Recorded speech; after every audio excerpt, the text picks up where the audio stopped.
Chapter 29. Safe back home again and goodbye.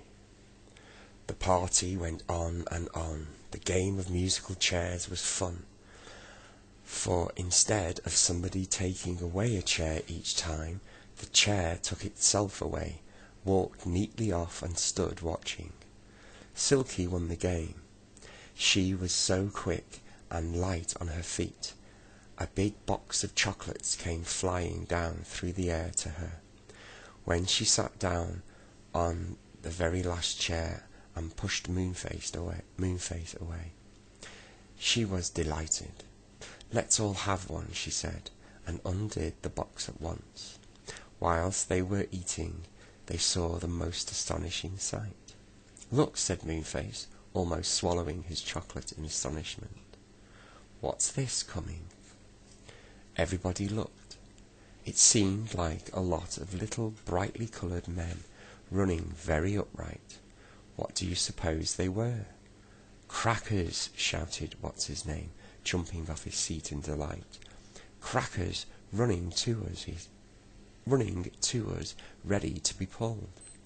Really, those crackers were the greatest fun.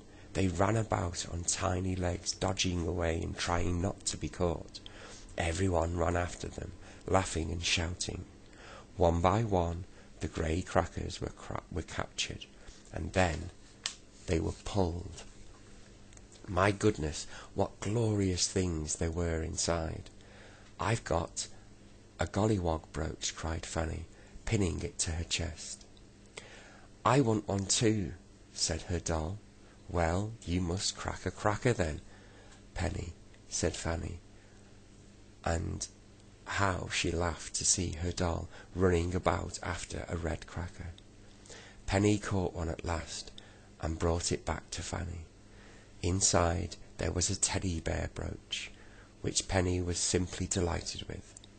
Joe found a silver whistle in his cracker. It whistled like a blackbird. Joe was very proud of it. Moonface found a squeaker that squeaked like a cat meowing, and made the old saucepan man go hunting for cats all the time. Naughty Moonface! He pressed his squeaker behind the saucepan man and laughed till he cried, to hear him calling "Puss, puss, puss, puss," and looking under tables and chairs. Silky's clock wanted a cracker too, so it ran after one, and trod on it to catch it. It held it with its feet, and pulled it with Silky. What do you suppose was in it? A tiny tin of polish, with a duster wrapped round it. "Just the thing to clean you with," said Silky in delight. The clock was very pleased, and it struck 22 times without stopping, much to the walking dolls' astonishment. They played hide and seek, and immediately the most exciting bushes and trees sprang up everywhere to hide people behind. Really, the Birthday Land was the most exciting country to be in.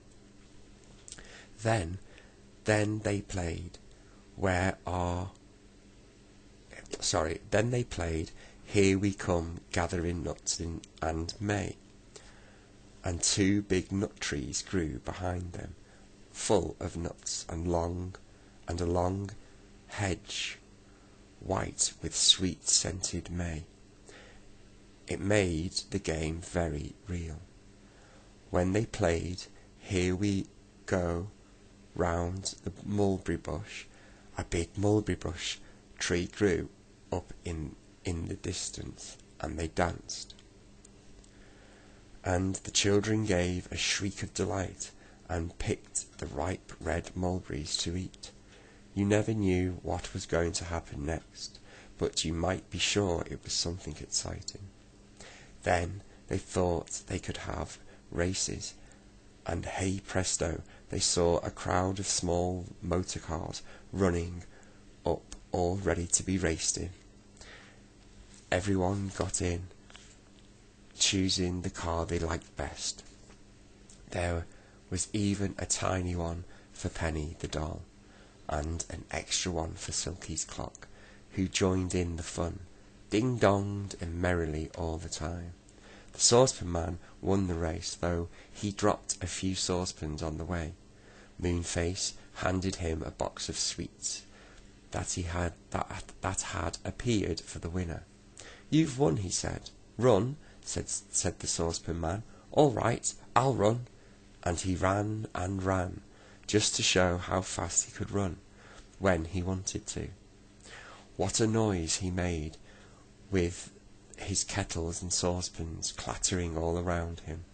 Supper time, shouted Moonface suddenly, and he pointed to a lovely sight. About 100 toadstools had suddenly grown up and appearing on them jugs of all kind of delicious drinks, and cakes and jellies and fruit. Smaller toadstools grew, besides the big ones. They were for seats, cried Silky, sitting down on one and helping herself to an acorn. "I'm hungry. Come on, everyone." Bessie flew down from the air. She did so love flying. Fanny ran up with her doll, who was following her everywhere, talking in her little high voice. Joe galloped up on his pony. Everyone was very happy.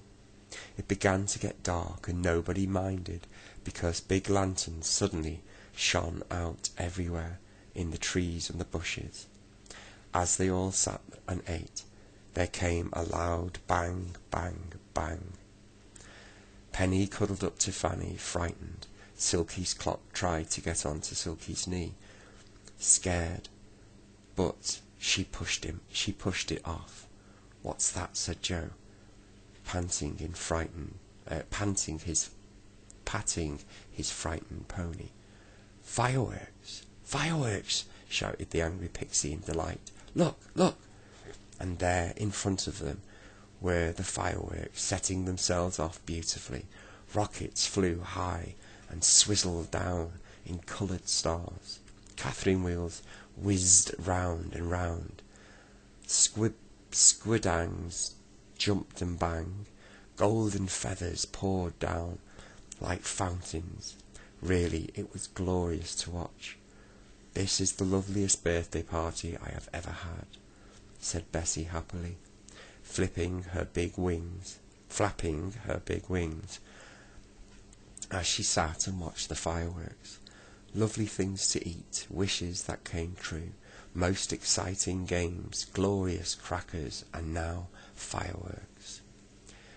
We have got to go home at midnight," said Moonface, pushing away Silky's clock, which was trying to sit on a toadstool with him. "How shall we know when it's midnight?" asked Fanny, thinking that really it was quite time her doll went to bed. "They know all right, because when midnight comes, Silky's clock stood up straight and struck loudly 12 times. Ding dong, ding dong, ding dong, ding dong, ding dong, ding dong, ding dong. To the ladder, cried Moonface. "Hurry, everyone out, everyone there. The birthday land will soon be on the move." The ladder was there. Everyone climbed down it and called goodbye. The brownies took the cushions and slid off down the slippery slip. Mr. Whiskers got his beard caught around his legs and the legs of Moonface's sofa, and nearly took that with him when he went down. Moonface just stopped it in time and unwound his beard. "What about my pony?" asked Joe anxiously. "Do you suppose he will mind sliding down, Moonface?" "Well, he can't climb down the tree, and he certainly won't like going down in a washing basket," said Moonface.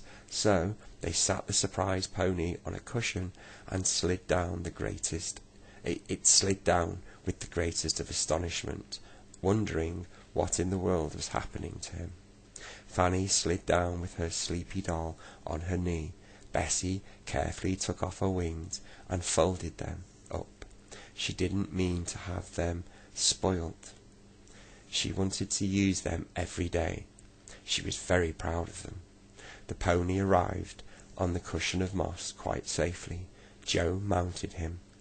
It was dark in the wood, but the moon was just rising, and they would be able to see their way home quite well.